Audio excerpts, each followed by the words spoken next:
Hebu niulize swali moja tu. Kwa nini watu wawili wanasoma shule moja, darasa moja, lakini mmoja anaishi maisha ya ndoto na mwingine anaishi maisha ya kusurvive? Ukweli ambao watu wengi hawapendi kuusikia ni huu. Shule haikutufundisha jinsi ya kuishi maisha ya mafanikio. Shule ilitufundisha kuhifadhi vichwani, kupita mitihani, kutafuta ajira. Lakini haikutufundisha jinsi ya kudhibiti pesa, jinsi ya kufikiri kama mtu huru, jinsi ya kubadilisha kipato kidogo kuwa uhuru wa maisha. Ndio maana leo unaweza kumuona mtu ana degree, masters, hadi PhD, lakini bado ana madeni, hana akiba, ana stress ya maisha, anaogopa kesho. Sio kwa sababu hajui, bali kwa sababu hakufundishwa maarifa sahihi ya maisha. Nguvu ya maarifa mapya. Maisha hubadilika pale maarifa mapya yanapoingia kichwani mwako.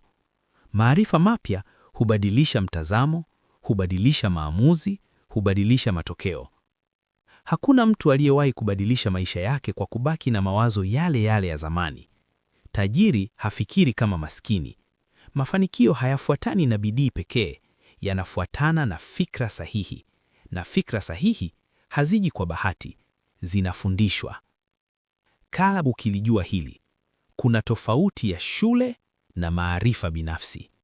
Shule inakuandaa kuwa mfanyakazi mzuri. Maarifa binafsi yanakuandaa kuwa mmiliki wa maisha yako. Shule inasema, pata mshahara mwisho wa mwezi. Maarifa ya fedha yanasema, unda vyanzo vingi vya kipato. Shule inasema, ukifanya kazi miaka 30 utapumzika. Elimu ya maendeleo binafsi inasema, unda mfumo wa uhuru mapema. Ndiyo maana kuna vitu huwezi kuvipata shuleni, huwezi kuvipata darasani, huwezi kuvipata hata ukiwa profesa, mpaka usome vitabu sahihi vya elimu ya fedha na maendeleo binafsi.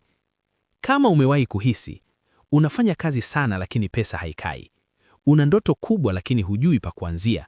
Unataka kubadilisha maisha lakini mfumo umekufunga. Basi niseme ukweli. Huna tatizo la uwezo, una tatizo la maarifa. Ndiyo maana leo kwenye PesaVibe kuna vitabu 3 vya PesaVibe vilivyoandikwa kwa lugha rahisi, halisi na inayogusa maisha ya Mwafrika wa kawaida. Hivi vitabu vinakufundisha namna ya kufikiri tofauti, namna ya kuondoka kwenye mzunguko wa umaskini, namna ya kutumia pesa badala pesa kukutumia. Sasa sikiliza kwa makini sana. Kama umeona video hii na una uhitaji wa maarifa haya, basi leo tunakupa. Vitabu vyote 3 vinapatikana kwa bei ya ofa maalum. Ofa hii si ya kila mtu, ni kwa wale waliopata ujumbe kupitia video hii. Tuma neno ofa kupitia WhatsApp kwenye namba iliyo chini ya video hii. Usichelewe.